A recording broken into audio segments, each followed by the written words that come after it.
What if I told you that the difference between people who achieve extraordinary things and those who stay stuck isn't talent, luck, or even opportunity? What if the real difference is simply their ability to force their brain to do hard things when their brain desperately wants to do easy things? Right now, as you listen to this, your brain is already looking for an escape. It's scanning for distractions, making excuses, or telling you that you'll apply this information later when you feel more motivated. This is not your fault. This is biology. Your brain is wired to avoid difficulty, seek comfort, and maintain the status quo. But here's what most people don't realize. This wiring can be overridden. Clears throat, the ultra-successful, the people who seem to have unlimited willpower and discipline, they're not superhuman. They've simply learned how to hack their brain's operating system. They've discovered how to reprogram their mind to crave challenge instead of comfort, to seek difficulty instead of ease.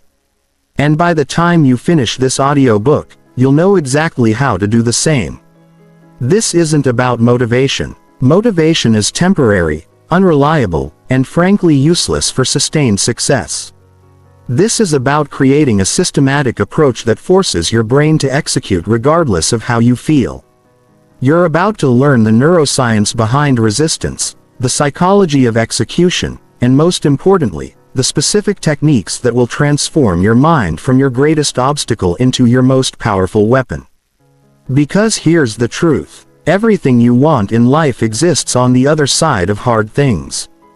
The question is, will you force your brain to go there? Chapter 1. The Willpower Myth. And why it's destroying your potential. Let me destroy a lie that's been holding you back your entire life.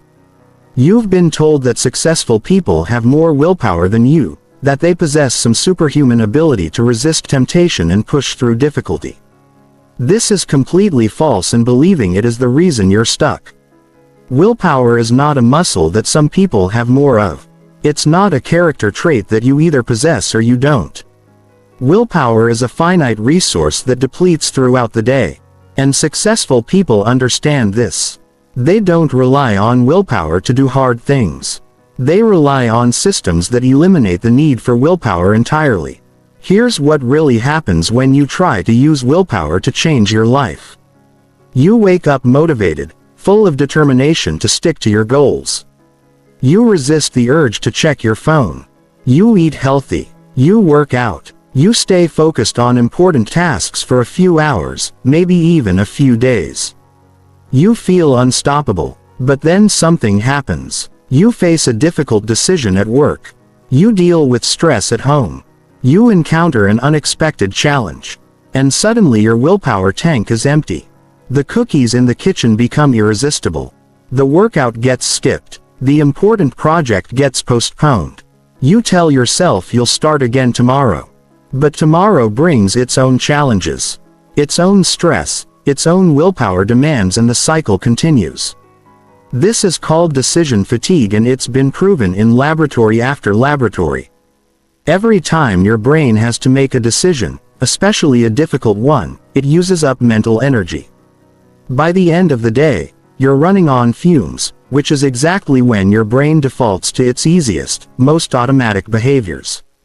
This is why you can eat perfectly all day and then demolish a bag of chips at night. This is why you can be productive all morning and then waste 3 hours scrolling social media in the evening. The people who seem to have unlimited discipline aren't fighting this system. They're working with it. They understand that their brain has limited decision-making capacity, so they eliminate decisions wherever possible. They automate their behaviors, create environments that support their goals, and design systems that make success inevitable without requiring constant mental effort. Steve Jobs wore the same outfit every day, not because he lacked fashion sense, but because he understood that every small decision depletes willpower for bigger, more important decisions. Barack Obama during his presidency only wore gray or blue suits for the same reason. These people eliminated trivial decisions to preserve mental energy for what matters. But here's the deeper truth about willpower that will change everything for you. Your brain doesn't actually want to conserve willpower for important things. It wants to avoid difficult things altogether. When you tell yourself you're too tired to work out, too stressed to eat healthy, or too overwhelmed to focus on your goals, your brain isn't protecting your willpower. It's protecting your comfort zone. This is where most people get it wrong. They think the solution is to build more willpower, to develop more self-control, to somehow become the type of person who never struggles with difficult tasks. But the real solution is to stop relying on willpower at all. The real solution is to create conditions where hard things become automatic, where your environment forces the right behaviors, where doing the difficult thing becomes easier than doing the easy thing. Consider this. You don't need willpower to brush your teeth, check your email, or drive to work. These behaviors are automatic because they've been repeated so many times that they require no conscious effort. The secret to forcing your brain to do hard things is to make hard things as automatic as brushing your teeth. This requires understanding that your brain operates on two systems. System 1 is fast, automatic, and emotional. It's the part of your brain that makes you reach for your phone when you're bored. Skip the gym when you're tired and choose Netflix over reading. System 2 is slow, deliberate, and logical. It's the part that sets goals, makes plans, and knows what you should do. Most people try to force System 2 to override System 1 through sheer mental effort. But System 1 is stronger, faster, and it never gets tired. System 2 gets exhausted after a few hours of use. This is why relying on conscious willpower is a losing strategy. The winning strategy is to program System 1 to work for you instead of against you. You do this by creating habits, environments, and systems that make the right choice the automatic choice. You eliminate the need for willpower by removing the decision entirely. This is the foundation of everything we'll discuss in this audiobook. You're not going to become a more disciplined person by forcing yourself to have more willpower. You're going to become a more disciplined person by making discipline automatic. You're going to force your brain to do hard things by making hard things the path of least resistance. Chapter 2. The neuroscience of resistance and how your brain sabotages success. Your brain is not designed for your success. It's designed for your survival. And there's a massive difference between these two objectives that explains why achieving anything meaningful feels like swimming upstream. For hundreds of thousands of years, human survival depended on avoiding unnecessary risks, conserving energy, and staying within the safety of the known. The humans who ventured too far from the tribe, who tried new things, who pushed themselves beyond their limits often didn't survive to pass on their genes. The ones who survived were cautious, conservative, and comfort-seeking. This is the operating system you've inherited. Your brain is essentially a survival machine that's been programmed to keep you safe, which means keeping you exactly where you are. Every time you try to do something difficult, challenging or new, your brain interprets this as a potential threat to your survival and activates its resistance mechanisms. This resistance doesn't feel like fear. It feels like perfectly reasonable thoughts and emotions. It feels like I'm too tired right now. It feels like this isn't the right time. It feels like maybe I should do more research first. It feels like I'll start fresh on Monday. Your brain has become incredibly sophisticated at creating logical-sounding excuses for avoiding anything that feels uncomfortable or uncertain. But here's what's really happening in your brain when you try to do something hard. The moment you even think about doing something challenging, your amygdala, the brain's alarm system, starts scanning for potential threats. It doesn't matter that going to the gym is good for you or that working on your business will improve your life or that having a difficult conversation will strengthen your relationship.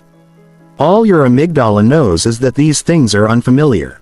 And unfamiliar equals dangerous. When your amygdala detects a potential threat, it triggers your sympathetic nervous system, flooding your body with stress hormones like cortisol and adrenaline. This creates the physical sensation of anxiety, tension, and discomfort that you feel when you're about to do something difficult. Your heart rate increases, your breathing becomes shallow, and every fiber of your being wants to retreat back to safety. Meanwhile, your prefrontal cortex, The rational part of your brain that sets goals and makes plans, is trying to override this alarm system. But here's the problem. The prefrontal cortex requires enormous amounts of energy to function, while the amygdala operates automatically and effortlessly. In a battle between reason and emotion, emotion wins almost every time, especially when you're stressed, tired, or overwhelmed. This is why you can know exactly what you should do, why you should do it, and how to do it, but still find yourself unable to take action. It's not a lack of knowledge or motivation. It's a neurological conflict between the part of your brain that wants to grow and the part that wants to survive. But here's where it gets even more sophisticated. Your brain doesn't just resist hard things in the moment. It learns to predict when hard things are coming and creates resistance in advance. This is why you feel dread on Sunday night before a challenging week at work. This is why you feel anxiety before important presentations or difficult conversations. Your brain is essentially training you to avoid challenging situations by making you feel bad just thinking about them. This anticipatory resistance is incredibly powerful because it operates below the level of conscious awareness. You're not choosing to feel anxious about your workout. You're not deciding to feel overwhelmed by your goals. These feelings arise automatically because your brain has learned to associate challenge with discomfort. The good news is that this same learning mechanism can be reprogrammed to work in your favor. Your brain's neuroplasticity, its ability to form new neural connections throughout your life, means that you can literally rewire your resistance patterns. You can train your brain to associate challenge with reward instead of threat.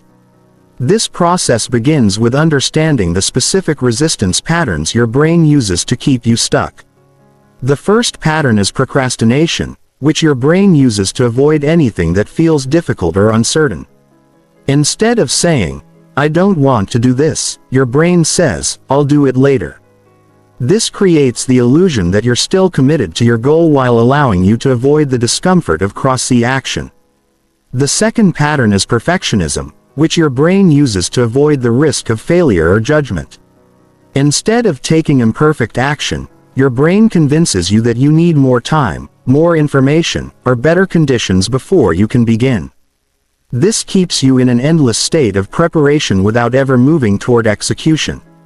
The third pattern is rationalization, which your brain uses to justify giving up on your goals. When the going gets tough, your brain provides perfectly logical reasons why this goal isn't really important, why this isn't the right time, or why you should focus on something else instead. This allows you to abandon challenging pursuits while maintaining your self-image as someone who makes rational decisions. Understanding these patterns is the first step to overriding them. But awareness alone isn't enough. You need to actively reprogram your brain's response to challenge. And this requires specific techniques that work with your neurology instead of against it. The key is to gradually expose your brain to increasing levels of difficulty while simultaneously rewarding it for pushing through discomfort. This process, called progressive adaptation, literally rewires your neural pathways to associate challenge with positive outcomes instead of threats. Chapter 3. The Force System. Reprogramming your mental operating system. Now that you understand why your brain resists hard things, it's time to learn how to reprogram it to seek them out instead. This isn't about overpowering your brain's resistance through force of will. It's about systematically changing the underlying programming that creates resistance in the first place. Think of your brain like a computer running outdated software. Right now, your mental operating system is running on survival mode, constantly scanning for threats and seeking the path of least resistance.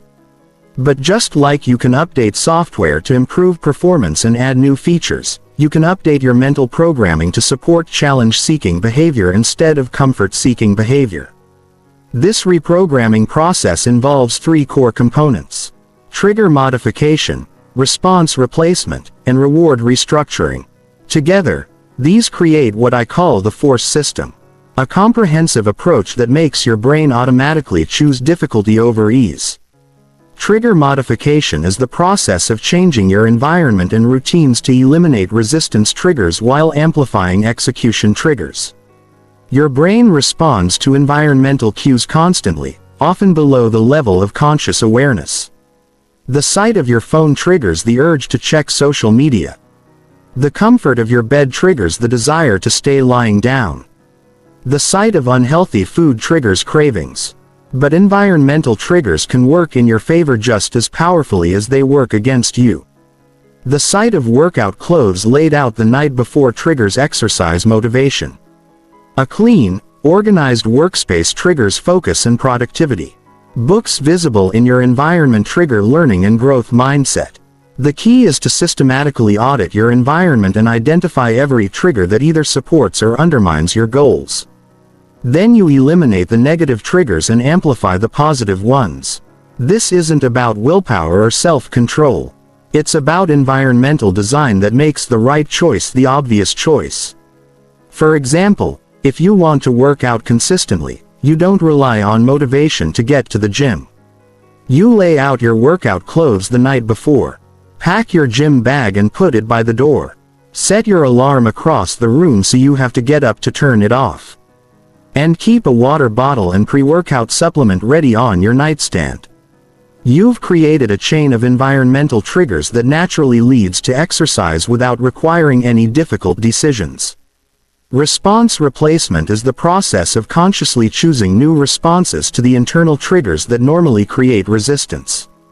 When your brain generates thoughts like "I don't feel like it," "this is too hard," or "I'll do it later," instead of negotiating with these thoughts, you implement predetermined response patterns that bypass resistance entirely.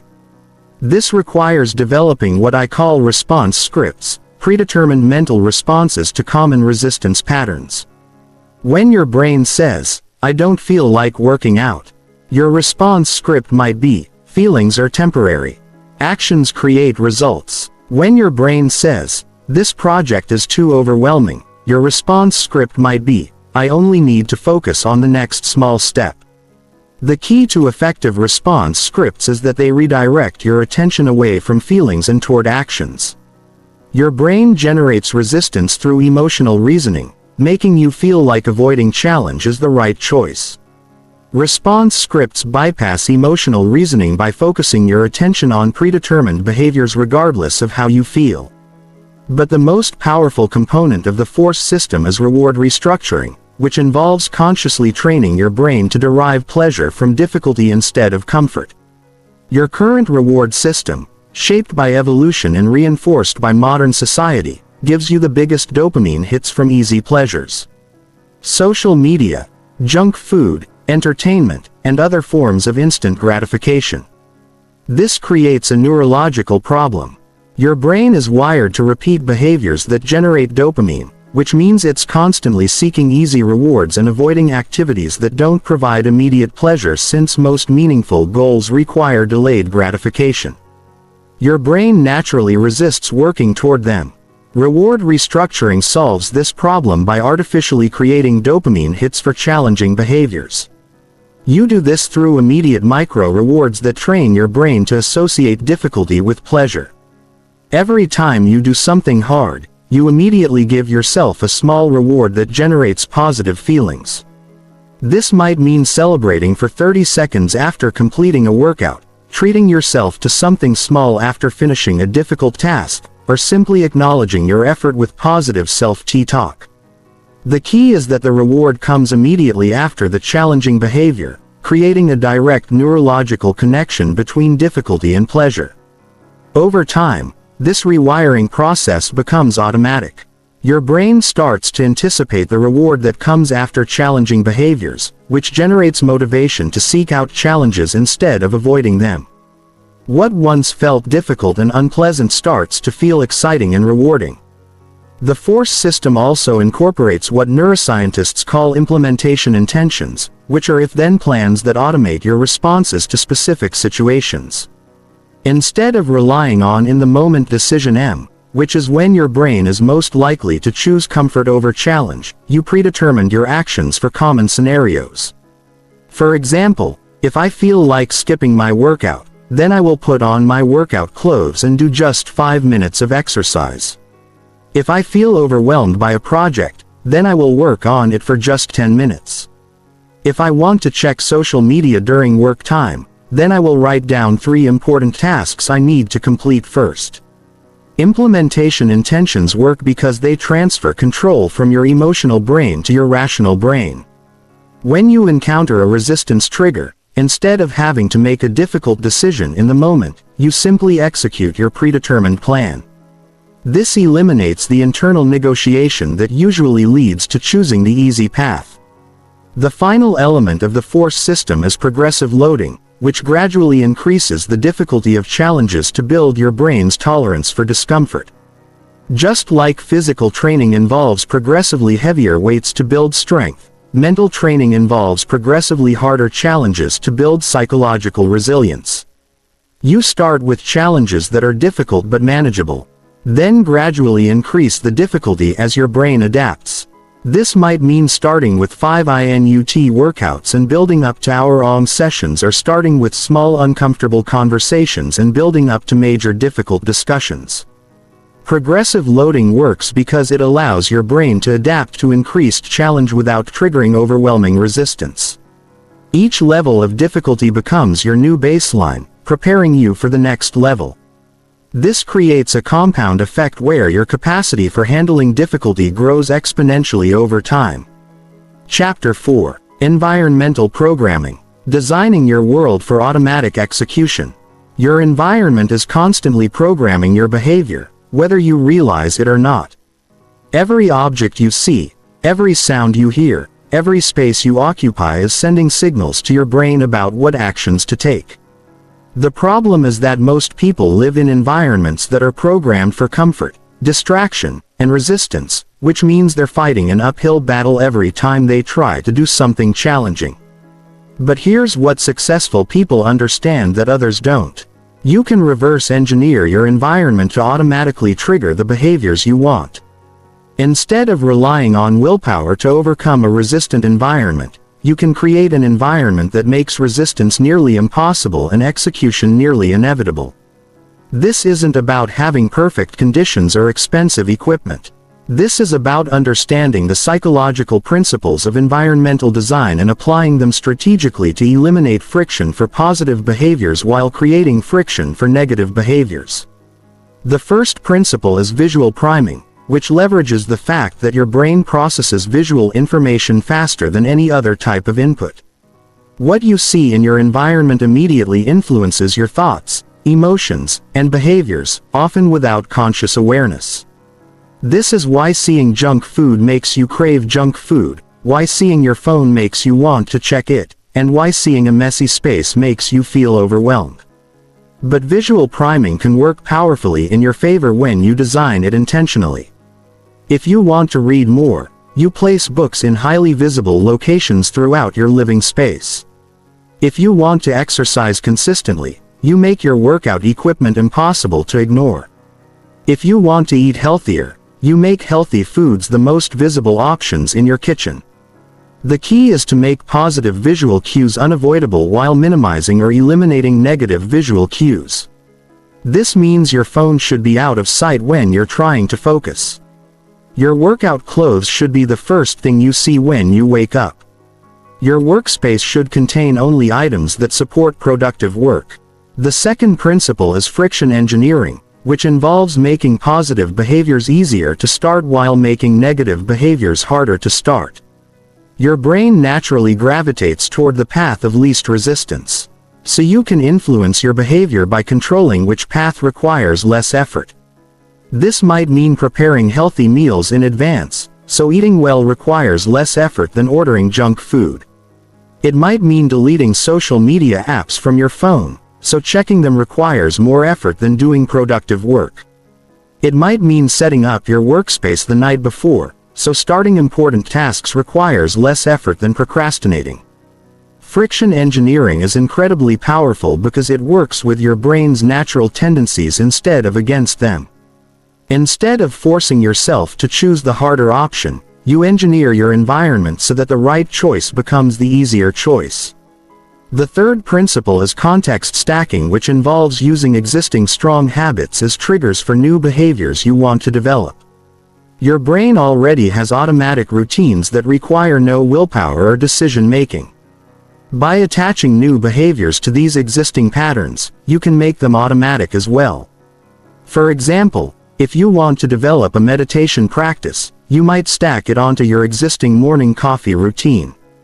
After you pour your coffee, you immediately sit down for 5 minutes of meditation before drinking it. If you want to exercise consistently, you might stack it onto your existing evening routine of changing out of work clothes. Context stacking works because your brain uses environmental and behavioral cues to trigger automatic responses. When you consistently perform behavior B after behavior A, your brain starts to automatically anticipate behavior B whenever behavior occurs. This creates a psychological momentum that makes the new behavior feel natural and inevitable. The fourth principle is environmental restriction, which involves physically removing the option to engage in behaviors that undermine your goals. This is different from relying on willpower to avoid temptations. This is about making temptations literally unavailable so your brain can't choose them even if it wants to. If you want to eliminate mindless snacking, you remove all junk food from your living space. If you want to stop wasting time on social media, you delete the apps and use website blockers during focus time. If you want to stop staying up too late watching television, you remove the television from your bedroom. Environmental restriction is incredibly effective because it eliminates the decision-making process entirely. Your brain can't choose what isn't available.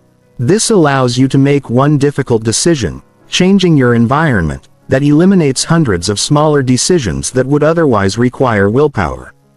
The fifth principle is social environmental design, which recognizes that the people in your environment have enormous influence over your behavior and mindset.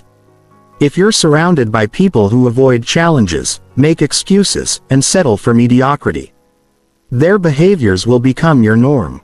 If you're surrounded by people who embrace difficulty, take action, and push for excellence, their behaviors will elevate your standards. This means you need to be intentional about who you spend time with both in person and virtually.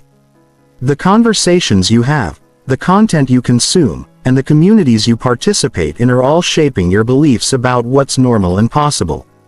Social environmental design might mean joining groups or communities where challenging behavior is the norm. It might mean finding an accountability partner who expects you to follow through on your commitments. It might mean consuming content from people who model the mindset and behaviors you want to develop. The final principle is temporal environmental design, which involves structuring your time to support challenging behaviors. Most people leave their schedule completely open, which means their brain defaults to the easiest available option at any given moment. But you can eliminate this decision-making by predetermined when challenging behaviors will occur. This means scheduling your workouts like important meetings that can't be moved. It means blocking time for important projects and treating that time as sacred. It means creating non-negotiable routines that happen at the same time every day, regardless of how you feel or what else is going on. Temporal environmental design works because it removes the question of when from challenging behaviors. Your brain doesn't have to decide when to work out, when to work on important projects, or when to engage in growth activities. These decisions have already been made, which eliminates one of the biggest sources of resistance. Chapter 5. Mental Leverage Techniques. Multiplying your psychological power. Most people approach difficult challenges by trying to push through them with raw mental effort. They grit their teeth, clench their fists, and attempt to overpower their resistance through sheer force of will. This approach occasionally works in the short term, but it's exhausting, unsustainable, and completely unnecessary. What if instead of pushing harder, you could pull easier? What if instead of fighting your brain's resistance, you could redirect its power toward your goals? This is the principle behind mental leverage. Using psychological techniques that multiply your effectiveness while requiring less mental energy. Think about physical leverage. A small person using a lever can move objects that would be impossible to move with muscle alone. The lever doesn't make them stronger. It amplifies the strength they already have. Mental leverage works the same way. It amplifies your existing motivation, focus, and determination by working with your brain's natural mechanisms instead of against them. The first mental leverage technique is pain-pleasure repositioning, which involves consciously rewiring your brain's association between difficulty and discomfort. Right now, your brain has learned to associate challenging activities with negative feelings, stress, anxiety, fatigue, and frustration. This creates automatic resistance every time you encounter something difficult. But you can systematically retrain your brain to associate challenge with positive feelings, excitement, pride, growth, and achievement. This requires consistently focusing on the positive aspects of difficult experiences while minimizing attention to the negative aspects. When you're doing something hard, instead of thinking this is exhausting, or I want this to be over, you consciously redirect your attention to thoughts like I'm getting stronger or this is where growth happens. Instead of focusing on the discomfort you're feeling, you focus on the progress you're making. This isn't positive thinking or self-deception. This is neural reprogramming based on the scientific principle that your brain strengthens whatever patterns you repeatedly activate by consistently associating difficulty with positive meaning. You literally rewire your neural pathways to generate enthusiasm for challenges instead of resistance. The second technique is future self-visualization, which leverages your brain's powerful visual processing system to create motivation for present-moment action. Your brain struggles with abstract concepts like future success, but responds powerfully to concrete visual images. When you can vividly see and feel the person you'll become by doing hard things, your brain treats that future reality as achievable and desirable. Effective future self-visualization involves all your senses, not just visual imagery. You don't just see yourself achieving your goals. You hear the sounds, feel the emotions, and experience the physical sensations of success. You visualize specific scenes, walking into meetings with confidence, having energy and vitality, receiving recognition for your achievements, enjoying the lifestyle your hard work has created. The key is to make these visualizations as detailed and emotionally engaging as possible. Your brain needs to believe that this future is real and attainable. When it does, it automatically starts making decisions that move you toward that future instead of away from it. The third technique is identity-based leverage, which works by aligning your actions with a stronger version of your identity.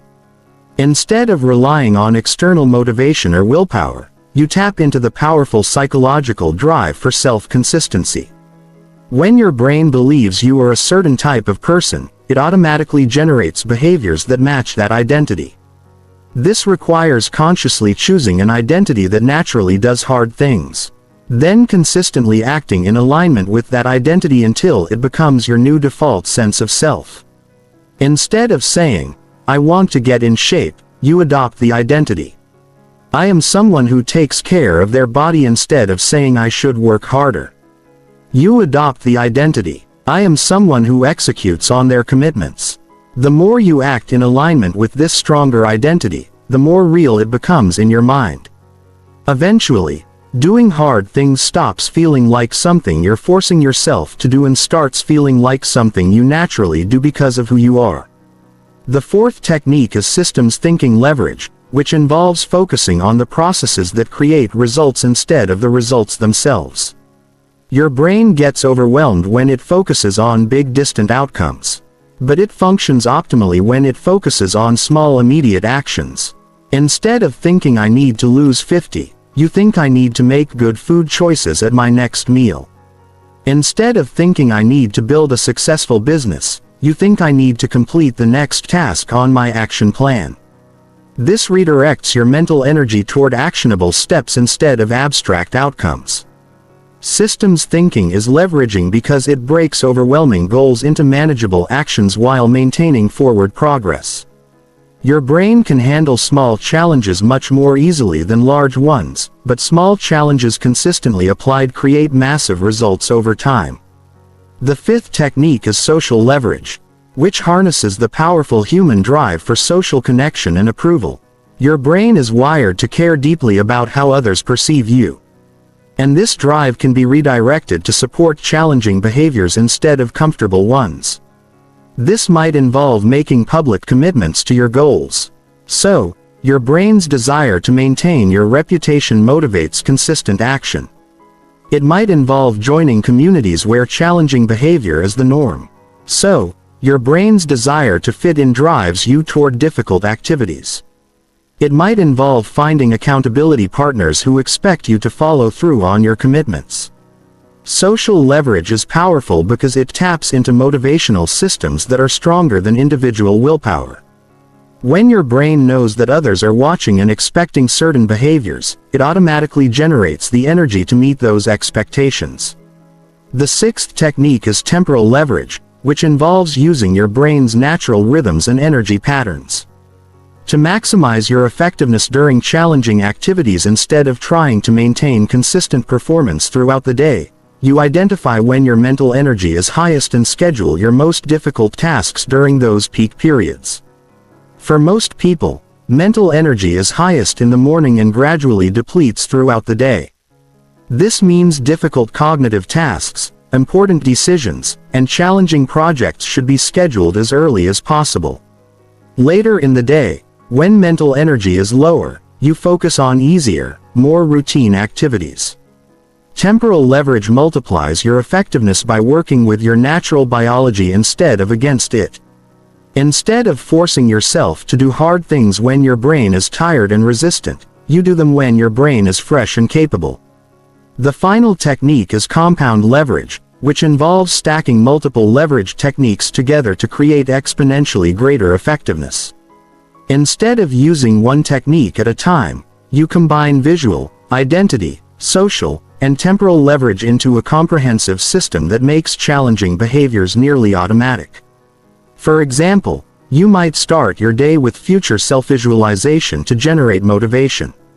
Schedule your most important work during your peak energy hours. Work in a space designed to minimize distractions and check in with an accountability partner to maintain social pressure. Each technique amplifies the others, creating a psychological environment where doing hard things becomes the natural obvious choice. Chapter 6. The Execution Engine. Building systems that force action. Most people live in a constant state of preparation without ever moving to execution. They read books, watch tutorials, make plans, and gather information, convincing themselves that they're making progress. But preparation without execution is just procrastination in disguise. The highest achievers understand this fundamental truth. Execution is everything else is just mental masturbation. The reason most people never execute is because they rely on motivation and willpower to bridge the gap between planning and doing. But motivation is unreliable and willpower depletes quickly under stress. What you need instead is an execution engine, a systematic approach that makes action automatic regardless of how you feel or what obstacles you encounter. The execution engine operates on three core principles: immediate action bias, progressive momentum, and environmental forcing. Together, these create an unstoppable system that turns intention into action without requiring heroic amounts of self-control. Immediate action bias means defaulting to action instead of analysis when faced with any decision or opportunity. Instead of asking, "Should I do this?" you ask, "How quickly can I start?" Instead of spending time perfecting your plan, you take imperfect action and improve as you go. This breaks the paralysis that comes from overthinking and gets you into momentum immediately. The 5-minute rule is the most powerful immediate action tool you can use. When your brain resists starting something difficult, you commit to doing it for just 5 minutes. This bypasses resistance because 5 minutes feels manageable to your brain. But once you start, momentum naturally carries you forward. The hardest part of any task is starting. And the 5-minute rule eliminates that barrier completely. Progressive momentum works by creating a chain of small wins that builds psychological energy for bigger challenges. Instead of trying to go from 0 to 100 immediately, you start with easy actions that create forward movement, then gradually increase the difficulty. This trains your brain to associate execution with positive feelings instead of struggle and resistance. Environmental forcing involves designing your environment so that the right actions become inevitable while wrong actions become difficult or impossible. If you want to out consistently, you lay out your workout clothes the night before and remove all barriers to getting to the gym. If you want to eat healthily, you eliminate junk food from your living space and prepare healthy meals in advance. But the most sophisticated aspect of the execution engine is the implementation intention protocol. This involves creating if-then plans for every possible resistance scenario you might encounter instead of hoping you'll make good decisions in the moment. You predetermined your responses to common obstacles. For example, if I feel like skipping my workout, then I will put on my workout clothes and do just 10 minutes of exercise. If I feel overwhelmed by a project, then I will work on it for exactly 15 minutes. If I want to check social media during work time, then I will write down 3 important tasks I need to complete first. These implementation intentions work because they transfer control from your emotional brain to your rational brain. When resistance arises, instead of having to fight through it with willpower, you simply execute your predetermined plan. This eliminates the internal negotiation that usually leads to choosing the easy path. The execution engine also requires what I call the no negotiation policy. This means identifying certain behaviors as completely non-negotiable regardless of circumstances. These become iron rules that you never break under any conditions. For example, I never skip 2 days of exercise in a row. I always complete my most important task before checking email. I never make major decisions when I'm emotional. Non-negotiable rules work because they eliminate decision entirely. Your brain can't debate or rationalize its way out of something that's been predetermined as non-negotiable.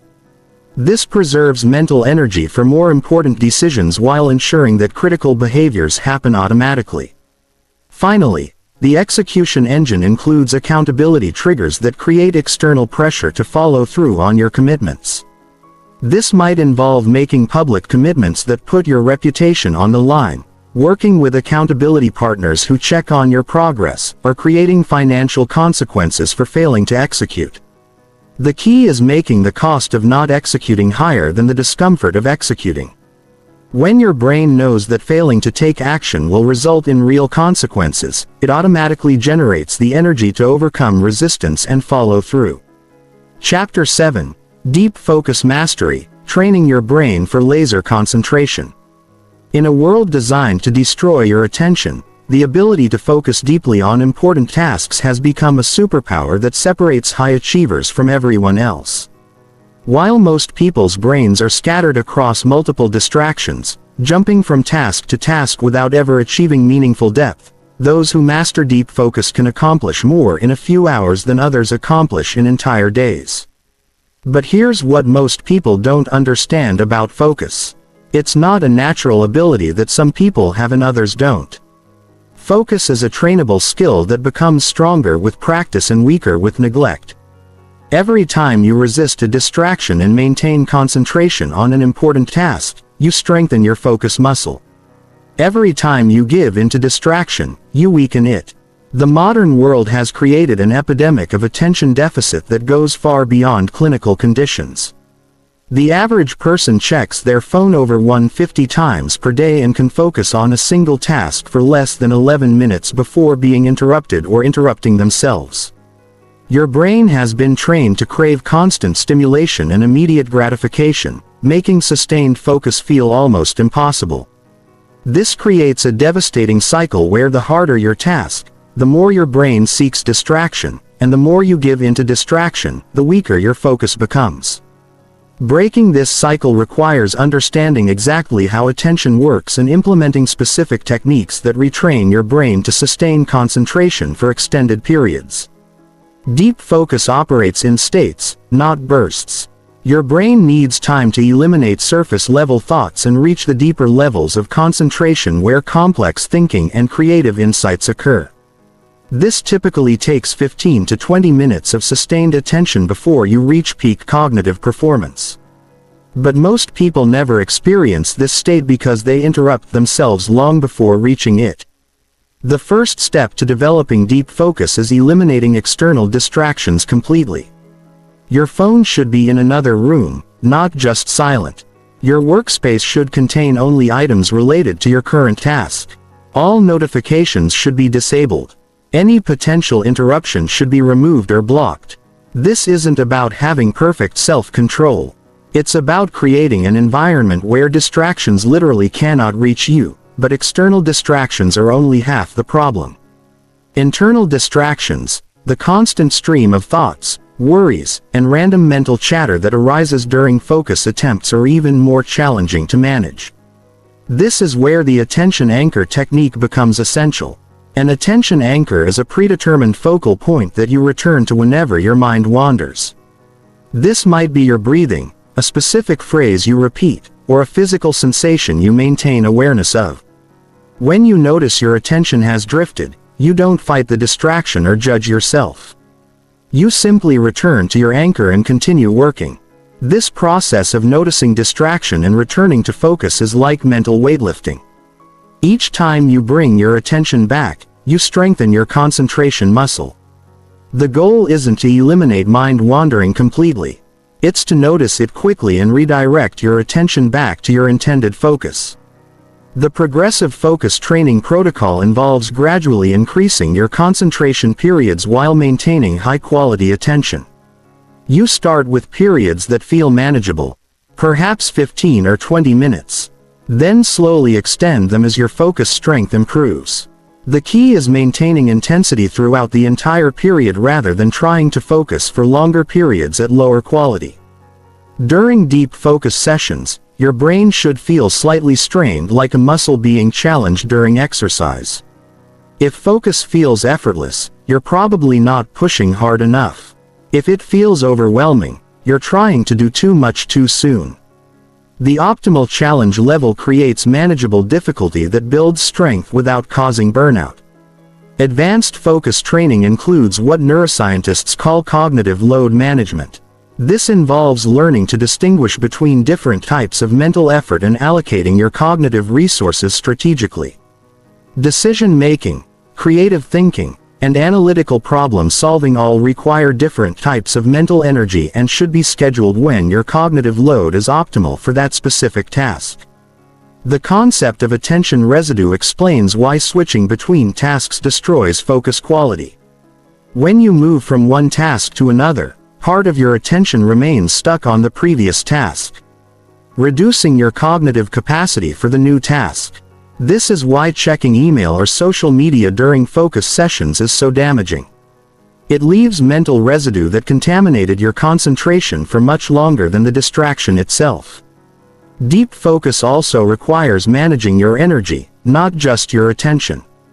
Your brain's ability to concentrate fluctuates throughout the day based on factors like sleep, nutrition, stress levels, and natural circadian rhythms. Identifying your peak focus periods and protecting them for your most important work can dramatically increase your cognitive output. Most people experience peak mental clarity in the morning, typically within the first few hours of waking. This is when your brain is most capable of sustained concentration and complex thinking. But this prime cognitive time is often wasted on low-value activities like checking email, browsing social media, or attending non-essential meetings. Chapter 8. The Habit Architecture. Programming Automatic Success Behaviors. The difference between people who achieve sustained success and those who experience temporary bursts of progress comes down to one thing: habits. Everything you are today is the result of habits you've repeated consistently over time. Everything you'll become tomorrow will be determined by the habits you choose to build starting today. But most people approach habit formation completely backwards.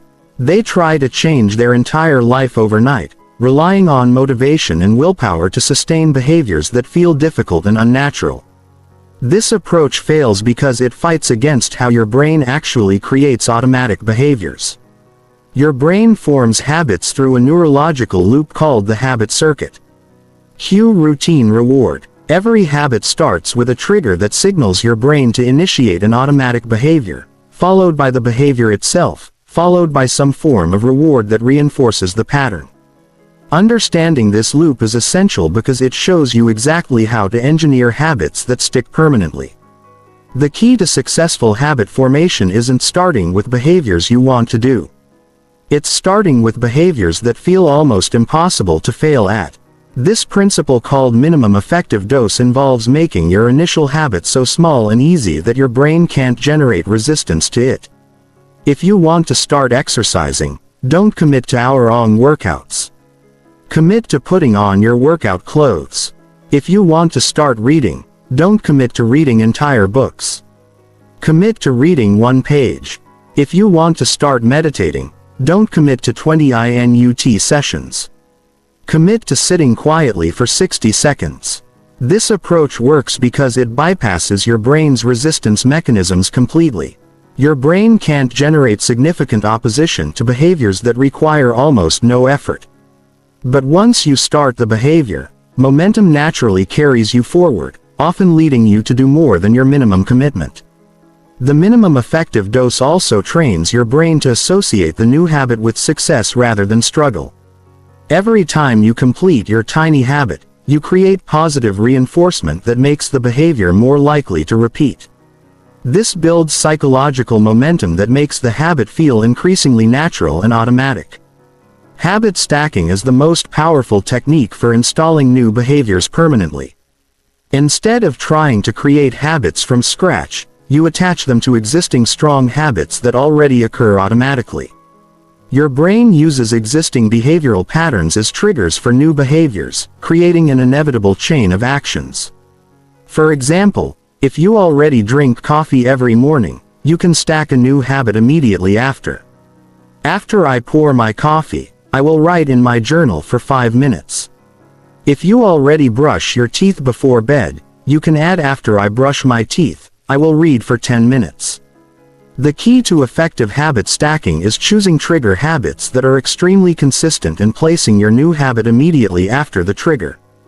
This creates a behavioral chain where completing the first habit automatically prompts the second habit without requiring conscious decision-making. Environmental design plays a crucial role in habit automation. Your environment is constantly cueing behaviors whether you realize it or not. The sight of your phone triggers the urge to check it. The sight of snack foods triggers eating impulses. The sight of your bed triggers sleepiness. But you can engineer these environmental cues to support positive habits instead of undermining them. This means making good habits obvious and bad habits invisible. If you want to drink more water, keep water bottles visible throughout your living space. If you want to exercise consistently, keep your workout clothes where you can't miss them. If you want to read more, place books in multiple locations where you spend time. Conversely, you want to hide environmental cues that trigger undesirable behaviors. If you want to eat less junk food, remove it from your kitchen entirely. If you want to reduce phone usage, keep it in a drawer or another room during focus time. If you want to wake up earlier, move your alarm clock across the room so you have to get up to turn it off.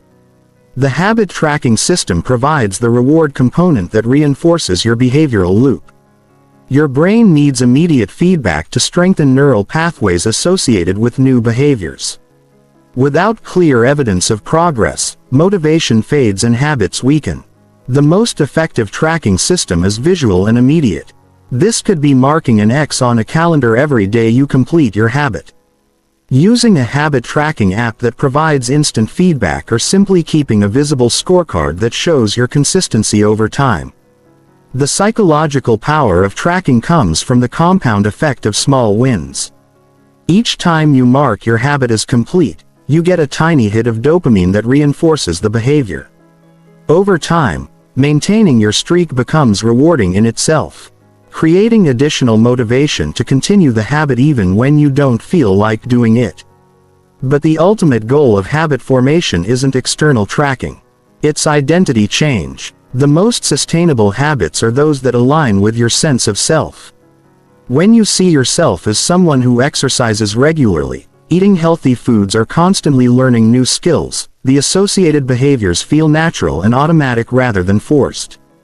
This requires shifting your self-talk from outcome-based to identity-based language. Instead of saying "I want to lose weight," you say "I am someone who takes care of their body." Instead of saying "I want to be successful," you say "I am someone who executes on their deaths." Commitments. This subtle shift programs your subconscious mind to generate behaviors that match your identity. Chapter 9. Mental Resilience Training. Building unbreakable psychological strength. Mental toughness isn't something you're born with. It's something you build through systematic training. Just like physical strength develops through progressive resistance, mental resilience develops through progressively challenging your comfort zone and teaching your brain to function optimally under pressure. Most people avoid discomfort at all costs, which creates a devastating paradox. The more you avoid difficult situations, the weaker your ability to handle them becomes. Your brain interprets avoidance as evidence that whatever you're avoiding is truly dangerous, which increases your anxiety and resistance the next time you encounter something challenging. But when you systematically expose yourself to manageable levels of discomfort and stress, you train your brain to respond with confidence instead of fear. This process, called stress inoculation, literally rewires your nervous system to remain calm and focused when facing difficult situations. The foundation of mental resilience is understanding the difference between stress and distress. Stress is your body's natural response to challenge designed to enhance your performance and prepare you for action. Distress occurs when stress becomes overwhelming or prolonged beyond your capacity to handle it effectively. The goal of resilience training isn't to eliminate stress, but to increase your capacity to handle higher levels of stress before reaching distress. This expanded stress tolerance allows you to remain calm and effective in situations that would overwhelm others, giving you a significant advantage in both personal and professional contexts. Cold exposure training is one of the most powerful methods for building stress tolerance quickly. Taking cold showers, ice baths, or simply exposing yourself to uncomfortable temperatures trains your nervous system to remain calm when facing physical discomfort. This controlled stress exposure teaches your brain that discomfort doesn't equal danger and that you can function effectively even when feeling uncomfortable. The key to effective cold exposure is progressive adaptation. You start with temperatures and durations that create manageable discomfort. Then gradually increase the challenge as your tolerance improves. The mental training happens when you consciously choose to stay calm and breathe deeply while experiencing the discomfort, teaching your brain to override its natural panic response. Cognitive resilience training involves deliberately putting yourself in situations that challenge your mental comfort zone. This might mean having difficult conversations you've been avoiding, taking on projects that stretch your abilities, or placing yourself in social situations that create mild anxiety. The crucial element is maintaining conscious control over your mental state during these challenges. Instead of allowing stress to trigger automatic reactions, you practice responding with deliberate calm and strategic thinking. This trains your brain to default to rational problem solving instead of emotional reactivity when facing difficult situations. Negative visualization is an ancient technique that builds resilience by mentally rehearsing challenging scenarios before they occur. By imagining how you would handle potential setbacks, failures, or difficult situations, you prepare your mind to respond effectively if these situations actually arise. This isn't pessimistic thinking, it's strategic preparation. When you've mentally rehearsed your response to various challenges, your brain doesn't interpret unexpected difficulties as overwhelming threats. Instead, it recognizes them as manageable situations you're prepared to handle. The practice involves visualizing specific challenging scenarios in detail, then mentally walking through how you would respond with calm confidence. You see yourself maintaining emotional control, thinking clearly under pressure, and taking effective action despite the difficulty of the situation. Emotional regulation training focuses on developing conscious control over your emotional responses to stress and challenge. Most people experience emotions as automatic reactions they can't control. But neuroscience has proven that you can learn to influence your emotional state through specific mental techniques. The key is understanding that emotions are generated by your thoughts and interpretations, not by external circumstances themselves. Two people can experience identical situations and have completely different emotional responses based on how they interpret what's happening. This means you can change your emotional experience by changing how you think about challenging situations. Instead of viewing setbacks as failures, you can interpret them as learning opportunities. Instead of seeing stress as something negative, you can view it as evidence that you're growing and pushing your limits. The reframing technique involves consciously choosing more empowering interpretations of difficult situations. When you encounter a challenge, instead of asking "Why is this happening to me?" you ask "How is this helping me grow stronger?" This simple shift in perspective changes your entire emotional experience of the situation. Recovery protocols are essential for maintaining high performance under sustained pressure. Just like physical training requires rest periods for muscle growth, mental resilience training requires recovery periods for psychological adaptation and growth. This includes both active recovery where you engage in activities that restore mental energy and passive recovery where you allow your mind to rest completely.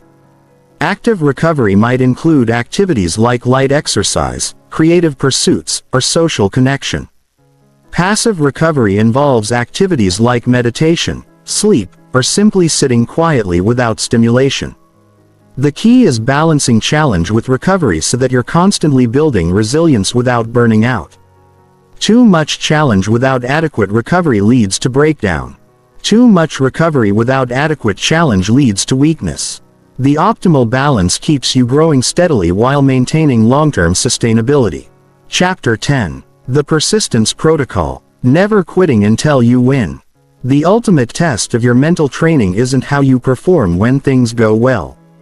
It's whether you can persist when everything goes wrong. Persistence is the defining characteristic that separates those who achieve extraordinary results from those who give up just before their breakthrough. But persistence isn't about grinding through suffering indefinitely. It's about strategic endurance combined with intelligent adaptation. Most people quit not because their goal becomes impossible, but because their current approach becomes unsustainable. They mistake temporary setbacks for permanent failures, interpret difficulties as signs they're on the wrong path, and abandon their objectives just when persistence would pay off most. True persistence requires what I call intelligent stubbornness. The ability to remain committed to your ultimate objective while being completely flexible about your methods. This means never giving up on what you want while constantly experimenting with how you'll achieve it. The persistence protocol begins with outcome independence, which involves detaching your emotional state from short-term results while maintaining complete commitment to long-term success when you're outcome independent. Temporary failures don't discourage you because you understand they're part of the process, not evidence that you should quit. This psychological stance allows you to maintain consistent effort regardless of whether you're winning or losing in the moment. Your motivation comes from the process of pursuit itself, not from achieving specific milestones by particular deadlines. This creates sustainable energy that can endure setbacks and obstacles that would derail someone who depends on external validation for their motivation. Setback reframing is a crucial persistence skill that involves interpreting failures and obstacles as valuable information rather than evidence of inadequacy. Every setback contains data about what doesn't work, bringing you closer to discovering what does work. When you view failures as research rather than rejection, they become fuel for persistence. Rather than reasons to quit. The key is developing what psychologists call an experimental mindset where every action is a test designed to gather information about the most effective path forward. This removes the emotional charge from failure because failed experiments aren't personal rejections. They're simply data points that guide your next iteration. This mindset shift is crucial because it allows you to fail fast and fail cheap while maintaining momentum toward your ultimate objective. Instead of investing massive amounts of time and energy in approaches that might not work, you test ideas quickly, learn from the results, and adjust your strategy based on real feedback. The minimum viable persistence principle involves identifying the smallest amount of daily effort that keeps you moving forward during difficult periods. When motivation is low and obstacles are high, instead of trying to maintain peak performance, you commit to a minimal daily action that preserves your momentum. This might mean doing one push-up when you can't face a full workout, writing one paragraph when you can't complete entire chapters, or making one business call when you can't handle a full day of sales activity. The specific action matters less than maintaining the psychological pattern of forward movement. Minimum viable persistence works because it prevents the all-or-nothing thinking that leads to quitting. When you can't do everything perfectly, you can still do something meaningful. This keeps your identity as someone who persists intact and often leads to doing more than your minimum once you start. Strategic patience involves understanding that meaningful results often require more time than initially expected, but also knowing when persistence becomes counterproductive. This balance requires regularly assessing whether your current approach is making measurable progress, even if that progress is slower than hoped. The key metrics for strategic patience are leading indicators rather than lagging indicators. Leading indicators show that you're moving in the right direction even before final results appear. These might include increased skills, expanded networks, improved systems, or growing knowledge that will eventually translate into observable success. Lagging indicators are the final outcomes you're working toward, but they often show results long after the actions that created them.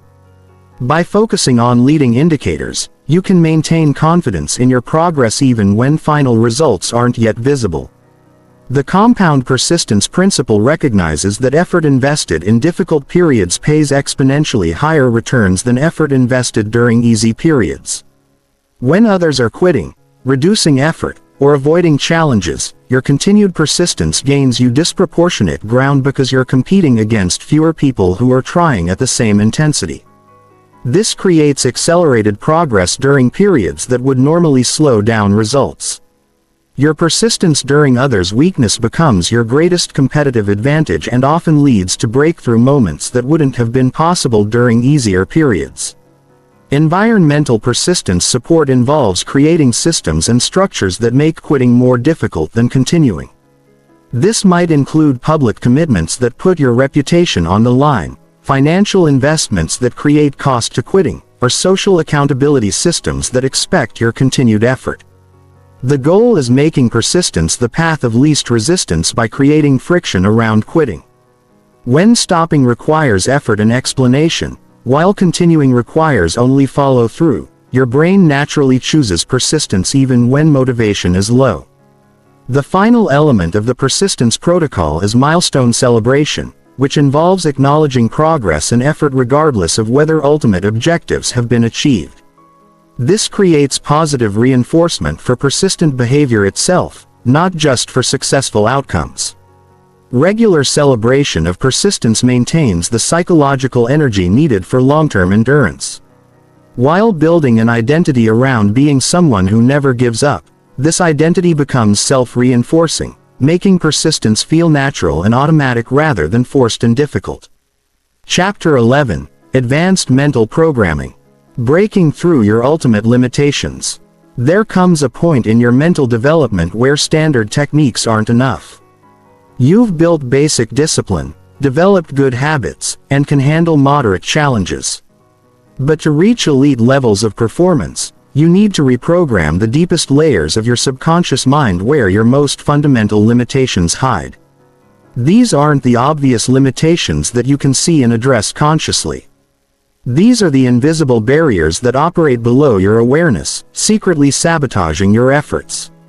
Even when you think you're giving everything you have, they're the reason you might work incredibly hard but still hit invisible ceilings.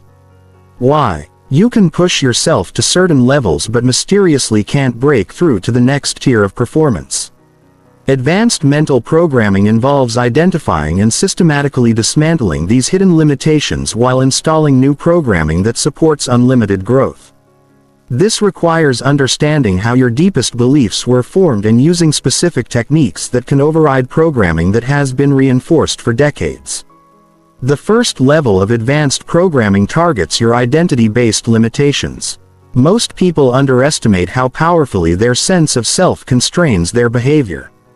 If you see yourself as someone who struggles with consistency, your brain will unconsciously create situations that prove this identity correct.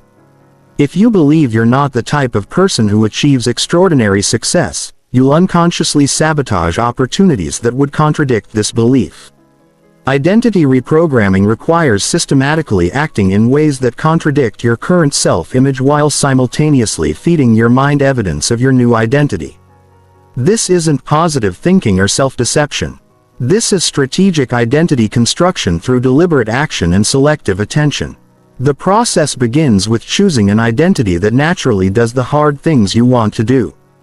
Instead of seeing yourself as someone who struggles with discipline, you adopt the identity of someone who thrives on challenge. Instead of seeing yourself as unlucky or disadvantaged, you adopt the identity of someone who creates their own opportunities through relentless effort. But choosing a new identity isn't enough. You must then act in alignment with this identity consistently, especially when it feels unnatural or forced. Every time you act in accordance with your chosen identity, you create evidence that supports it. Every time you act contrary to your old identity, you weaken its psychological hold on you. The second level of advanced programming addresses your relationship with discomfort and uncertainty. Most people have been conditioned to interpret discomfort as a signal to stop or retreat. But elite performers have learned to reinterpret these same sensations as signals that they're growing and pushing into new territory. This requires reconditioning your nervous system's response to stress and challenge. Instead of experiencing anxiety when facing difficult tasks, you can train your brain to generate excitement.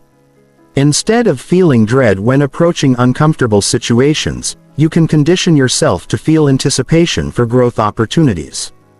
The neurotechnology for this reprogramming involves repeatedly pairing challenging experiences with positive emotional states through specific breathing techniques, visualization protocols, and cognitive reframing exercises. Over time, your brain learns to automatically generate positive emotions when encountering difficulty instead of resistance and avoidance. The third level targets your belief systems about what's possible for someone like you. These limiting beliefs often sound reasonable and are reinforced by your social environment, making them particularly difficult to identify and change. They might include beliefs like people from my background don't achieve that level of success, or I'm just not naturally disciplined, or I don't have the right connections or resources. These beliefs create what psychologists call learned helplessness, where you unconsciously avoid pursuing certain goals because your programming tells you they're impossible. This causes you to never develop the capabilities that would actually make them possible, creating a self-fulfilling prophecy of limitation. Belief system reprogramming requires exposing yourself to evidence that contradicts your limiting beliefs while simultaneously taking actions that prove new possibilities. This might mean studying people who achieved success despite similar backgrounds, deliberately placing yourself in situations that challenge your assumptions, and consistently taking actions that would only make sense if your limiting beliefs were false. The fourth level of advanced programming involves rewiring your relationship with failure and setbacks. Most people have been conditioned to interpret failure as evidence of their inadequacy, which creates massive resistance to taking risks or pushing boundaries. But elite performers have learned to interpret failure as valuable information that guides them toward better strategies. This requires developing what researchers call anti-fragility, where you don't just tolerate setbacks, but actually become stronger because of them. Every failure becomes fuel for improvement rather than evidence of limitation. Every setback becomes information that makes your next attempt more likely to succeed. The programming process involves deliberately seeking out challenging situations where failure is likely, then practicing your response to setbacks until it becomes automatic. You learn to immediately ask empowering questions when things go wrong. What can this teach me? How is this making me stronger? What opportunity does this create? The fifth level targets your programming around effort and struggle.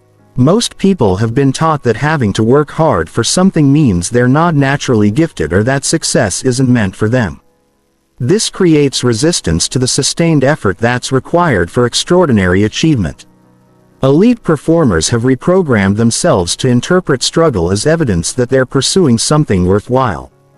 They've learned to derive satisfaction from the process of overcoming obstacles rather than only from achieving final outcomes.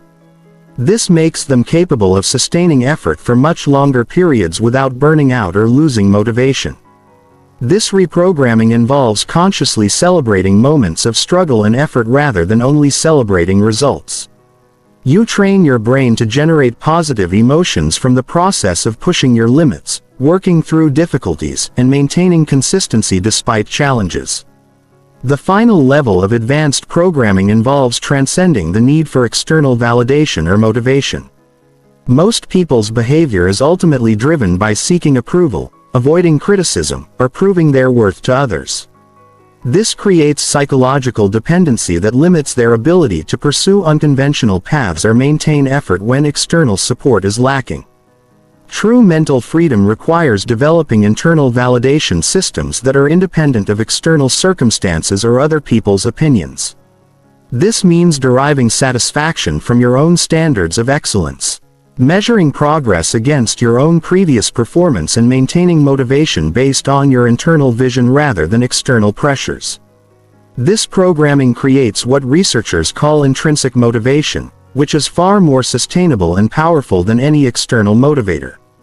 When your drive comes from internal sources, you become capable of extraordinary persistence and can pursue goals that others consider impossible or impractical. Chapter 12. Elite Performance Protocols. Operating at maximum human potential. Elite performance isn't just about working harder or being more disciplined than others. It's about operating your mind and body at levels that most people never access using protocols and techniques that optimize every aspect of your cognitive and physical capabilities.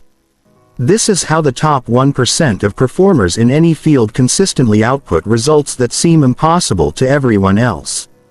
The foundation of elite performance is understanding that your brain and body operate as an integrated system. And optimizing one without the other leaves massive potential unrealized. Elite performers don't just train their minds or just train their bodies. They systematically optimize their entire biological and psychological operating system to function at peak capacity. The first protocol involves optimizing your brain's physical hardware through strategic stress exposure and recovery cycles. Your brain, like any high-performance system, becomes stronger and more efficient when challenged appropriately and given adequate recovery time. Most people either never challenge their brain sufficiently or challenge it constantly without allowing for proper recovery. Elite mental training involves deliberate cognitive stress through activities that push your brain beyond its comfort zone. Complex problem solving under time pressure, learning new skills that require intense concentration, or maintaining focus during physically demanding activities. This stress must be followed by periods of complete cognitive rest where your brain can consolidate improvements and prepare for the next challenge. The stress recovery cycle is precisely calibrated. Too much stress without adequate recovery leads to cognitive overload and declining performance. Too little stress allows your brain to become complacent and lose its edge. Elite performers monitor their cognitive state constantly and adjust their training intensity to maintain optimal challenge without pushing into breakdown territory. The second protocol focuses on maximizing your brain's processing speed and efficiency through attention training. Most people operate with what researchers call attention deficit, where their mental energy is scattered across multiple competing priorities, dramatically reducing their cognitive effectiveness. Elite attention training involves developing what neuroscientists call sustained selective attention, the ability to maintain intense focus on chosen targets while filtering out all irrelevant information. This requires specific practices that strengthen your brain's filtering mechanisms and increase your ability to maintain concentration under challenging conditions. Advanced attention training includes dual task protocols where you practice maintaining primary task focus while managing secondary demands. Distraction resistance training, where you deliberately expose yourself to interruptions while maintaining concentration, and attention switching drills, where you practice rapidly moving focus between different targets without losing efficiency. The third protocol involves optimizing your brain's creative and problem-solving capabilities through systematic exposure to novel challenges. Most people's thinking becomes rigid and predictable because they repeatedly solve similar problems using familiar approaches. Elite performers continuously expose their brains to new types of challenges that require innovative thinking and creative problem solving. This involves deliberately seeking problems that don't have obvious solutions, studying subjects outside your area of expertise, and regularly placing yourself in situations where your existing knowledge and approaches aren't sufficient. This forces your brain to develop new neural pathways and thinking patterns that enhance your overall cognitive flexibility. Creative training also includes constraint-based exercises where you artificially limit your available resources or approaches, forcing your brain to develop more efficient and innovative solutions. This might involve solving problems with artificial time constraints, limited information, or restricted methods. Training your brain to function effectively under any conditions. The fourth protocol addresses energy management and sustainable high performance. Elite performers understand that peak performance isn't about operating at maximum intensity constantly. It's about strategically managing your energy to deliver maximum output when it matters most while maintaining long-term sustainability. This requires developing sophisticated energy monitoring systems that track your physical, mental, and emotional energy levels throughout different time periods and activities. Elite performers know exactly when they're operating at peak capacity and schedule their most important work during these windows. Energy optimization also involves strategic depletion and recovery cycles. Just like physical training involves challenging your body to stimulate adaptation followed by recovery to allow growth, mental training involves deliberately depleting your cognitive resources, followed by specific recovery protocols that enhance your baseline capacity. The fifth protocol focuses on decision-making optimization under pressure and uncertainty. Elite performers must often make crucial decisions with incomplete information under high-pressure conditions. This requires training your brain to function optimally when stress hormones are elevated and time constraints are severe. Decision training involves progressively challenging scenarios where you must make important choices with limited time and information. This might include business simulations, competitive games, or real-world challenges where the stakes matter and mistakes have consequences. The key is developing what researchers call decision confidence under uncertainty, where you can make high-quality decisions quickly without getting paralyzed by analyzing endless possibilities. This requires training your intuitive decision-making systems while maintaining conscious oversight of the reasoning process. The sixth protocol involves developing what elite performers call competitive mindset, the psychological state that allows you to perform at your highest level when facing skilled opposition or high-stakes situations. This goes beyond normal confidence or motivation. It's a specific mental state that enhances all your capabilities when the pressure is highest. Competitive mindset training involves regularly placing yourself in challenging competitions or high-stakes situations where your performance directly affects outcomes that matter to you. This conditions your nervous system to respond to pressure with enhanced focus and energy rather than anxiety and hesitation. This training also includes visualization protocols where you mentally rehearse performing at your peak under various challenging scenarios. Your brain develops familiarity with high-pressure performance, making it feel natural when you encounter these situations in reality. The final protocol addresses long-term performance, sustainability, and continuous improvement. Elite performers don't just reach peak performance once. They maintain and continuously enhance their capabilities over extended periods. This requires sophisticated systems for monitoring performance trends, identifying areas for improvement, and implementing training modifications. Sustainable elite performance involves developing what researchers call adaptive expertise, where you continuously evolve your capabilities to meet new challenges rather than simply repeating previously successful approaches. This keeps you at the cutting edge of performance rather than allowing your skills to become stagnant or obsolete. Chapter 13. Pressure Mastery. Thriving. When stakes are highest. The ultimate test of your mental training isn't how well you perform when conditions are perfect. It's whether you can access your highest capabilities when pressure is crushing. Stakes are enormous and failure would be devastating. This is where most people's training fails them completely. And it's exactly where elite performers separate themselves from everyone else. Pressure has a unique ability to expose weaknesses in your mental programming that remain hidden during normal conditions. Techniques that work perfectly during practice sessions often crumble when real consequences are on the line. Confidence that feels unshakable during low-stakes situations can evaporate when facing situations that truly matter. This is because pressure doesn't just add difficulty to existing challenges. It fundamentally changes how your brain operates. Under high pressure, your nervous system shifts into survival mode, flooding your body with stress hormones that impair complex thinking, reduce creativity, and create tunnel vision that prevents you from accessing your full range of capabilities. But here's what separates elite performers from everyone else. They've learned to use pressure as a performance enhancer, rather than a performance destroyer. Instead of being weakened by high-stakes situations, they're energized by them. Instead of being intimidated by consequences, they're motivated by them.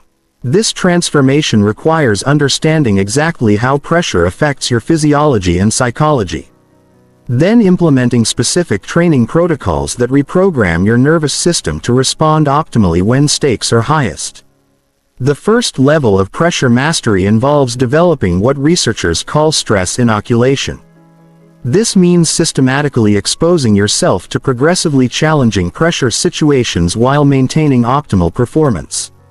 Training your nervous system to remain calm and effective when stress levels would normally cause breakdown.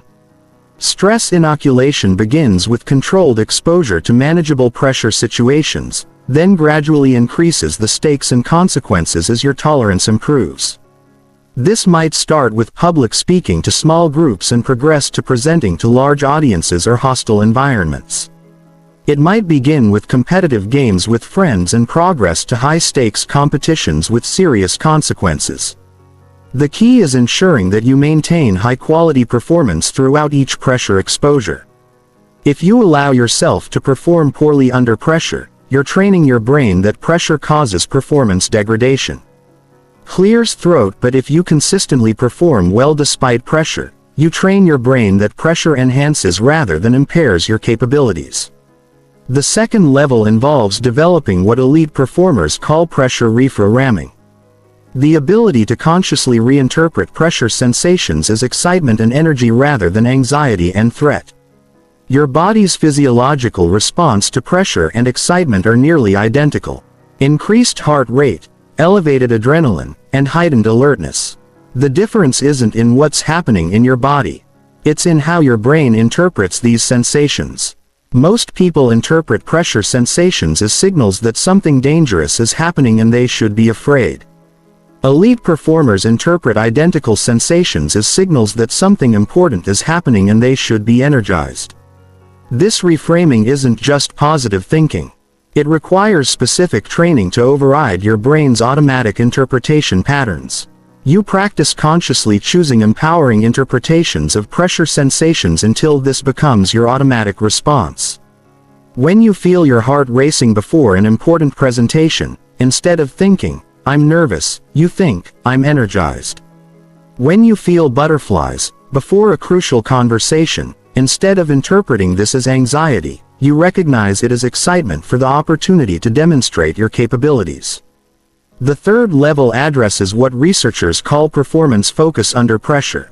Normal focus techniques often become ineffective under high pressure because stress hormones create mental noise that interferes with concentration. Elite pressure performance requires advanced focus techniques that remain stable even when your nervous system is highly activated. Pressure focus training involves maintaining intense concentration on specific targets while deliberately elevating your stress levels through physical exertion, time pressure, or competitive situations. This trains your brain to filter out stress-induced distractions and maintain clarity despite elevated arousal.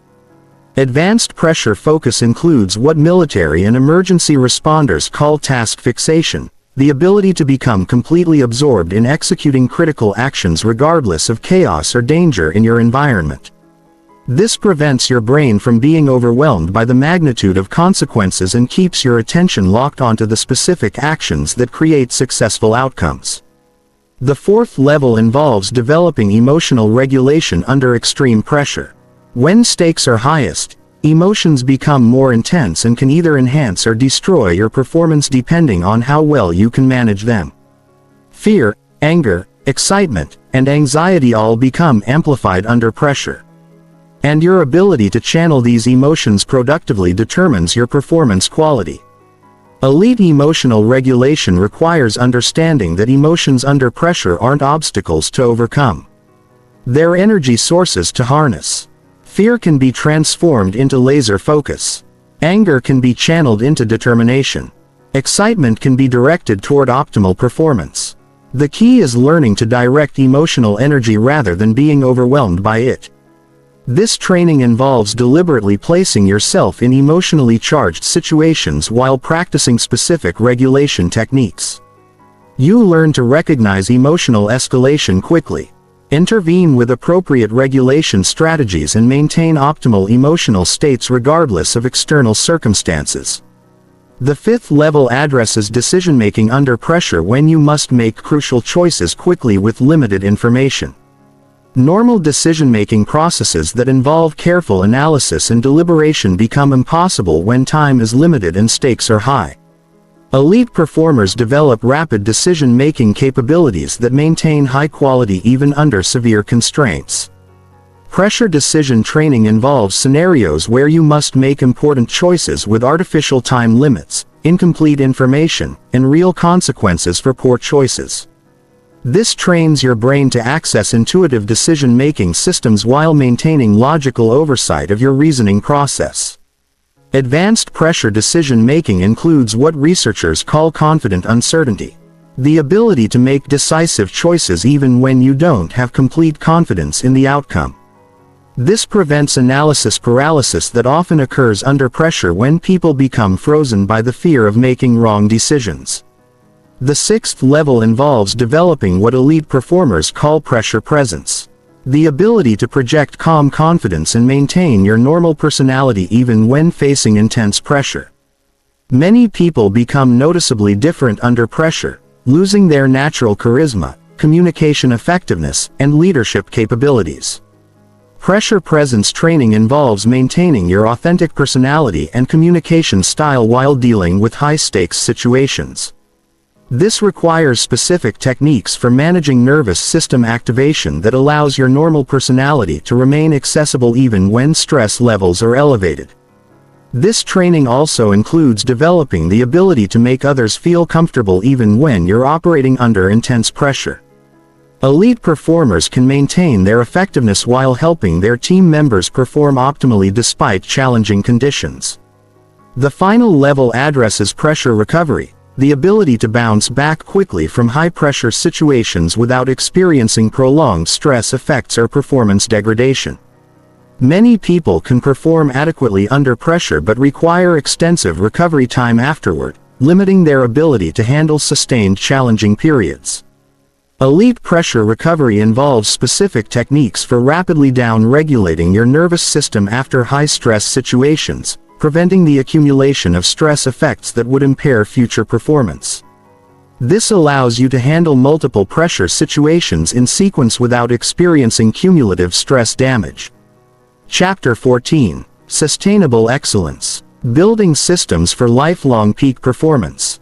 Most people think about excellence as a destination you reach through temporary intense effort. They push themselves to achieve a goal, experience some success, then naturally relax and return to previous performance levels. This creates a cycle of short-term achievement followed by long-term mediocrity that prevents them from building truly extraordinary capabilities. Elite performers understand that excellence isn't a destination. It's a lifestyle system that must be maintained and continuously improved throughout their entire career. They don't just achieve peak performance occasionally. They operate at consistently high levels while continuously raising their standards and capabilities. This requires fundamentally different thinking about effort, improvement, and success.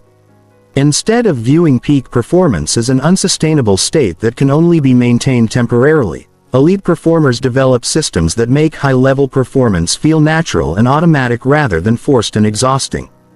The foundation of sustainable excellence is understanding the difference between intensity-based performance and systems-based performance. Intensity-based performance relies on pushing yourself harder through motivation, willpower, and temporary inspiration. This approach can create impressive short-term results, but inevitably leads to burnout, inconsistency, and eventual performance decline. Systems-based performance relies on creating environmental, psychological, and behavioral structures that naturally generate high-level performance without requiring heroic amounts of effort or willpower. This approach creates steady, sustainable improvement that compounds over time into extraordinary capabilities. The first component of sustainable excellence is developing what researchers call adaptive competence. The ability to continuously evolve your skills and approaches rather than relying on previously successful methods. Most people reach a certain performance level then plateau because they stop learning and growing. Continuing to use approaches that worked in the past even when conditions change. Adaptive competence requires systematic exposure to new challenges that force you to develop new capabilities. This means deliberately seeking situations where your current skills and knowledge aren't sufficient, forcing you to stretch beyond your existing competence zone. This also involves developing metalearning skills, the ability to learn how to learn more effectively in any domain. Instead of just accumulating knowledge and skills, you develop the underlying capabilities that allow you to master new areas rapidly when circumstances require it. The second component involves creating what elite performers call sustainable intensity. The ability to operate at high performance levels without burning out or experiencing performance degradation over time. This requires understanding your optimal challenge to recovery ratio and maintaining it consistently rather than cycling between periods of overexertion and underperformance. Sustainable intensity training involves developing sophisticated self-monitoring systems that track your energy, motivation, and performance quality across different time periods and activities. You learn to recognize early signs of performance decline and intervene with appropriate recovery or intensity adjustments before breakdown occurs. This also requires developing multiple performance modalities so you're not dependent on any single approach or energy source. When one system becomes depleted, you can shift to alternative approaches that maintain high performance while allowing the primary system to recover. The third component addresses what researchers call intrinsic motivation cultivation, developing internal drive systems that remain strong regardless of external circumstances or recognition. Most people's motivation is heavily dependent on external factors like approval, competition or rewards, making it vulnerable to environmental changes. Intrinsic motivation systems are based on personal values, growth orientation and meaning-making that remain stable even when external conditions change. This creates sustainable drive that doesn't depend on others' validation or environmental support. Developing intrinsic motivation requires connecting your performance goals to deeper purposes and values that have personal significance beyond external recognition. Your drive comes from alignment with your authentic self rather than from seeking approval or avoiding criticism. The fourth component involves building what elite performers call compound improvement systems. Approaches that create accelerating returns on your development efforts over time. Instead of linear improvement, where each hour of effort produces consistent gains, compound systems create exponential improvement, where later efforts produce disproportionately larger returns. Compound improvement systems focus on developing foundational capabilities that enhance all other learning and performance areas. This might include cognitive skills like pattern recognition and creative problem solving, physical capabilities like energy management and stress resilience, or psychological skills like emotional regulation and confidence building. These foundational improvements amplify the effectiveness of all other training and development efforts, creating accelerating returns that make advanced capabilities increasingly accessible. The fifth component addresses sustainable challenge progression. The ability to continuously increase the difficulty of your goals and standards without overwhelming your capacity or creating unsustainable stress levels. Most people either plateau at comfortable levels or push too hard and burn out, both of which prevent long-term excellence development. Sustainable challenge progression requires calibrating your growth rate to match your adaptation capacity. You increase difficulty at a pace that stimulates continuous improvement without exceeding your recovery and development capabilities. This also involves developing what researchers call challenge immunity, where increased difficulty becomes energizing rather than stressful. You train your nervous system to interpret higher standards and greater challenges as exciting opportunities rather than threatening burdens. The sixth component involves creating environmental and social systems that automatically support high performance rather than requiring constant conscious effort to maintain excellence. Most people rely on willpower to overcome resistant environments, which is exhausting and ultimately unsustainable. Elite performers design their physical environment, social relationships, and daily structures to naturally promote high behavior. They surround themselves with people who expect excellence, create physical spaces that enhance focus and productivity, and build routines that automatically generate optimal performance states. This environmental engineering removes the need to fight against resistant conditions, allowing you to focus your mental energy on improvement and achievement rather than on overcoming environmental obstacles. The final component addresses what elite performers call legacy building, developing capabilities and making contributions that have lasting impact beyond your individual performance. This long-term perspective provides sustainable motivation while ensuring that your excellence development serves purposes larger than personal achievement. Legacy building involves identifying how your developing capabilities can benefit others, contribute to important causes, or advance fields that matter to you. This creates meaning that sustains motivation through difficult periods while connecting your personal development to broader purposes. Chapter 15. The Complete Transformation. Becoming Unstoppable. You've now learned everything necessary to transform your brain from your greatest limitation into your most powerful weapon. But knowledge alone changes nothing. Information without implementation is just entertainment.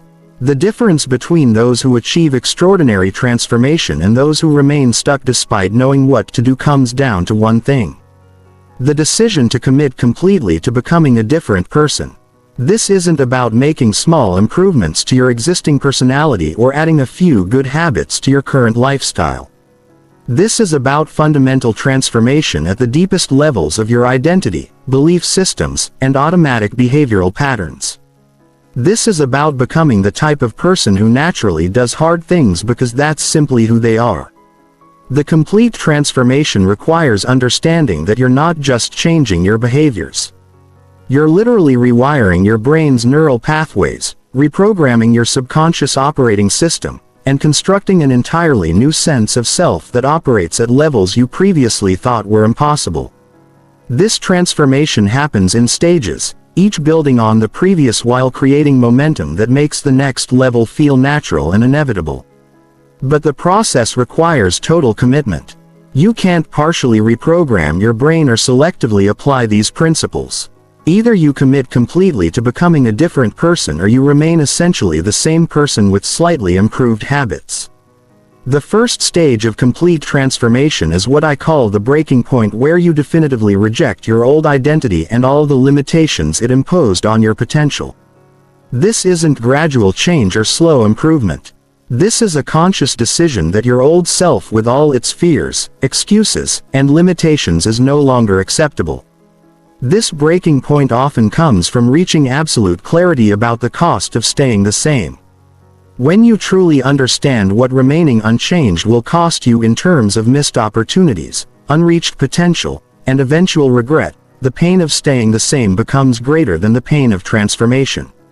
At this moment, change stops being something you're trying to do and becomes something you must do. Your old patterns become intolerable rather than comfortable. Your limitations become unacceptable, rather than reasonable. Your excuses become disgusting rather than convenient. The second stage involves what researchers call identity integration, where you begin acting consistently with your new identity, even when it feels unnatural or forced. This is the most challenging stage because you're operating against decades of conditioning and social expectations while building evidence for a new sense of self. During this stage, you must consistently choose actions that align with your new identity rather than your old patterns, especially when you don't feel like it. Every time you act in accordance with your new identity, you strengthen the neural pathways that support it. Every time you revert to old patterns, you reinforce the programming you're trying to change. This requires what elite performers call behavioral integrity, where your actions match your intentions regardless of how you feel in the moment. You do what you said you would do when you said you would do it, whether you feel like it or not. This builds unshakable self-trust and confidence while proving to your subconscious mind that you are indeed becoming a different person. The third stage involves automatic excellence, where your new patterns become so deeply ingrained that they require no conscious effort or decision-making. What once required enormous willpower to achieve now happens naturally because it's simply who you are at this stage. Doing hard things doesn't feel hard anymore. Because your identity as someone who embraces challenge has become completely integrated. Your brain no longer generates resistance to difficult tasks because it recognizes them as natural expressions of your personality rather than threats to your comfort. This automation allows you to operate at consistently high levels without the mental fatigue that exhausts people who rely on willpower. Your excellence becomes effortless because it's powered by identity rather than effort. The fourth stage involves exponential growth, where your transformed foundation allows you to develop capabilities at rates that were impossible with your previous programming. When your brain is no longer fighting against your goals. When your identity supports rather than sabotages your efforts. When your environment enhances rather than undermines your performance. Your growth rate accelerates dramatically. This is where the compound effects of transformation become visible. Each new capability builds on your existing foundation, creating accelerating returns that make advanced achievements increasingly accessible. What once seemed impossible becomes challenging but achievable. What once required enormous effort becomes manageable with focused attention. The fifth stage involves what I call gravitational influence, where your transformation becomes so complete that it naturally influences everyone around you. People begin seeking your advice, modeling your behavior, and raising their own standards because of your example. This isn't about trying to influence others. It's the natural result of operating at a level that demonstrates what's possible. When people see someone consistently doing what they thought was impossible, it expands their sense of what they can achieve. This influence creates positive feedback loops that reinforce your transformation while contributing to others' growth. Your excellence becomes contagious, creating environments where high performance is normal rather than exceptional. The final stage is continuous evolution, where transformation becomes a permanent aspect of your identity rather than a one-time achievement. Instead of reaching a plateau and maintaining it, you develop an insatiable drive for continuous improvement that keeps pushing your capabilities throughout your entire life. At this level, you never become satisfied with your current performance because you're addicted to the process of growth itself. Each achievement becomes a platform for attempting something even more challenging. Each mastered skill becomes the foundation for developing more advanced capabilities. This is where you transcend the need for external motivation entirely.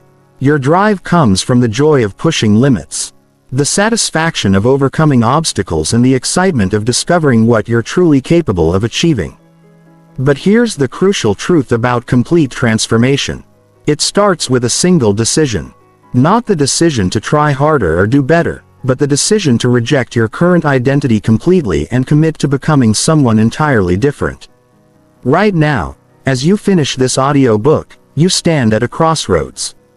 You can close this experience and return to your old patterns, armed with new information, but unchanged in your fundamental nature. Or you can make the decision that everything about how you've been operating is no longer acceptable. You can decide that the person who started listening to this audiobook no longer exists. You can choose to become someone who forces their brain to do hard things, not because they have to, but because that's simply who they are. The techniques, strategies, and protocols you've learned will work, but only if you implement them with complete commitment. Only if you decide that transformation isn't something you're going to try, it's something you're going to do. The choice is yours. But understand this: your brain is waiting for your decision. It's ready to be reprogrammed, rewired, and transformed into the most powerful weapon in your arsenal. The question isn't whether you can change. The question is whether you will. Everything you want in life exists on the other side of hard things. And now you know exactly how to force your brain to go there.